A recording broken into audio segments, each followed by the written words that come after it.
اللہ کے نام سے شروع جو نہایت مہربان ہمیشہ رحم فرمانے والا ہے۔ قسم ہے روشن ستارے محمد صلی اللہ علیہ وآلہ وسلم کی، جب وہ چشم زدن میں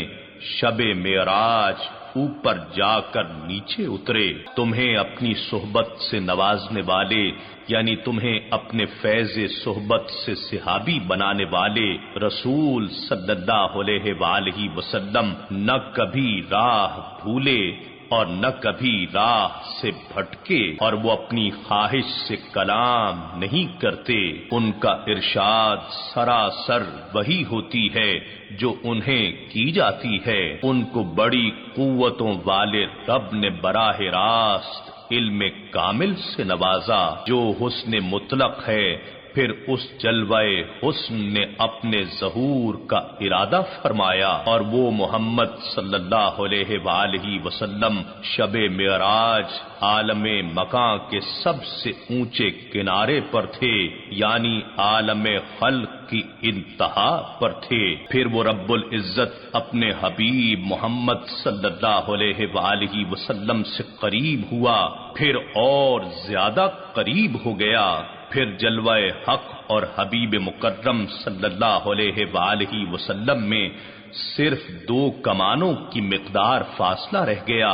یا انتہائے قرب میں اس سے بھی کم ہو گیا۔ بس اس خاص مقام قرب و وصال پر اس اللہ نے اپنے عبد محبوب کی طرف وحی فرمائی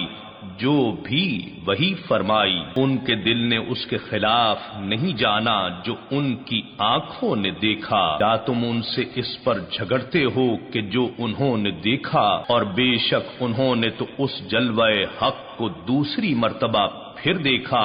اور تم ایک بار دیکھنے پر ہی جھگڑ رہے ہو۔ سدرۃ المنتہا کے قریب اسی کے پاس جنت الماوا ہے۔ جب نور حق کی تجلیات سدرۃ المنتہا کو بھی ڈھانپ رہی تھیں، جو کہ اس پر سایہ فگن تھیں، اور ان کی آنکھ نہ کسی اور طرف مائل ہوئی اور نہ حد سے بڑھی،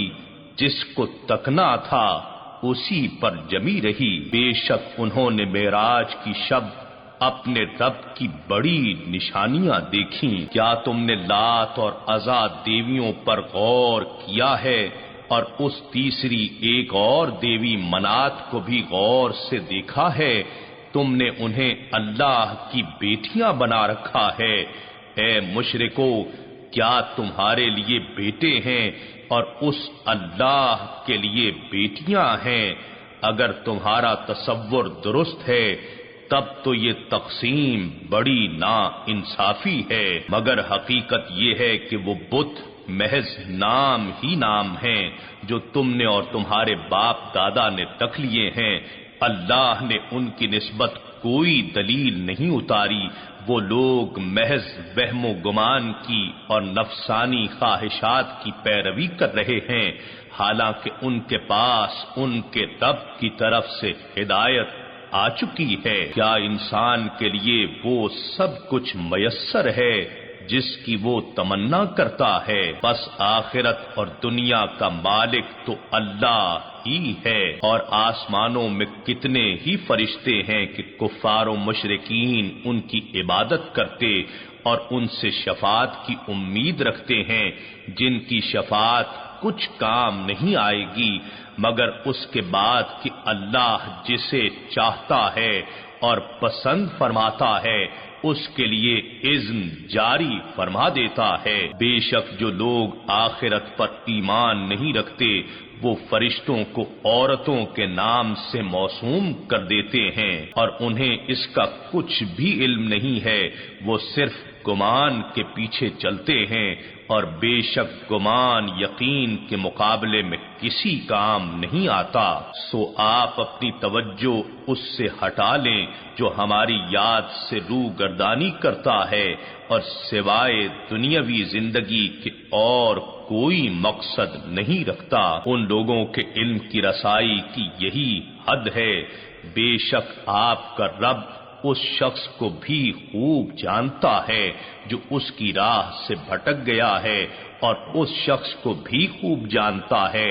جس نے ہدایت پالی ہے، اور اللہ ہی کے لیے ہے جو کچھ آسمانوں اور جو کچھ زمین میں ہے، تاکہ جن لوگوں نے برائیاں کی انہیں ان کے اعمال کا بدلہ دے، اور جن لوگوں نے نیکیاں کی انہیں اچھا اجر عطا فرمائے۔ جو لوگ چھوٹے گناہوں اور لغزشوں کے سوا بڑے گناہوں اور بے حیائی کے کاموں سے پرہیز کرتے ہیں، بے شک آپ کا رب بخشش کی بڑی گنجائش رکھنے والا ہے، وہ تمہیں خوب جانتا ہے۔ جب اس نے تمہاری زندگی کی ابتدا اور نشو و نما زمین یعنی مٹی سے کی تھی، اور جب کہ تم اپنی ماؤں کے پیٹ میں جنین یعنی حمل کی صورت میں تھے، پس تم اپنے آپ کو بڑا پاک و صاف مت جتایا کرو، وہ خوب جانتا ہے کہ اصل پرہیزگار کون ہے۔ کیا آپ نے اس شخص کو دیکھا جس نے حق سے منہ پھیر لیا اور اس نے راہ حق میں تھوڑا سا مال دیا اور پھر ہاتھ روک لیا؟ کیا اس کے پاس غیب کا علم ہے کہ وہ دیکھ رہا ہے؟ کیا اسے ان باتوں کی خبر نہیں دی گئی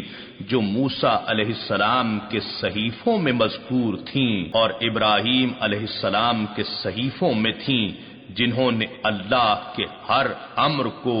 بتمام و کمال پورا کیا کہ کوئی بوجھ اٹھانے والا کسی دوسرے کے گناہوں کا بوجھ نہیں اٹھائے گا، اور یہ کہ انسان کو عدل میں وہی کچھ ملے گا جس کی اس نے کوشش کی ہوگی، رہا فضل اس پر کسی کا حق نہیں، وہ محض اللہ کی عطا و رضا ہے، جس پر جتنا چاہے کر دے، اور یہ کہ اس کی ہر کوشش ان قریب دکھا دی جائے گی یعنی ظاہر کر دی جائے گی، پھر اسے اس کی ہر کوشش کا پورا پورا بدلہ دیا جائے گا، اور یہ کہ بالآخر سب کو آپ کے رب ہی کی طرف پہنچنا ہے، اور یہ کہ وہی خوشی دے کر ہنساتا ہے اور غم دے کر رلاتا ہے، اور یہ کہ وہی مارتا ہے اور جلاتا ہے، اور یہ کہ اسی نے نر اور مادہ دو قسموں کو پیدا کیا، نطفہ ایک تولیدی قطرے سے جبکہ وہ رحم مادہ میں ٹپکایا جاتا ہے، اور یہ کہ مرنے کے بعد دوبارہ زندہ کرنا بھی اسی پر ہے، اور یہ کہ وہی بقدر ضرورت دے کر غنی کر دیتا ہے اور وہی ضرورت سے زائد دے کر خزانے بھر دیتا ہے، اور یہ کہ وہی شعرا ستارے کا رب ہے جس کی دور جاہلیت میں پوجا کی جاتی تھی، اور یہ کہ اسی نے پہلی قوم عاد کو ہلاک کیا اور قوم سمود کو بھی، پھر ان میں سے کسی کو باقی نہ چھوڑا، اور اس سے پہلے قوم نوح کو بھی ہلاک کیا، بے شک وہ بڑے ہی ظالم اور بڑے ہی سرکش تھے، اور قوم لوط کی الٹی ہوئی بستیوں کو اوپر اٹھا کر اسی نے نیچے دے پٹکا، بس ان کو ڈھانپ لیا جس نے ڈھانپ لیا، یعنی پھر ان پر پتھروں کی بارش کر دی گئی۔ سو اے انسان، تو اپنے پروردگار کی کن کن نعمتوں میں شک کرے گا؟ یہ رسول اکرم صلی اللہ علیہ وآلہ وسلم بھی اگلے ڈر سنانے والوں میں سے ایک ڈر سنانے والے ہیں۔ آنے والی قیامت کی گھڑی قریب آ پہنچی، اللہ کے سوا اسے کوئی ظاہر اور قائم کرنے والا نہیں ہے، بس کیا تم اس کلام سے تعجب کرتے ہو اور تم ہنستے ہو اور روتے نہیں ہو اور تم غفلت کے کھیل میں پڑے ہو؟ سو اللہ کے لیے سجدہ کرو اور اس کی عبادت کرو۔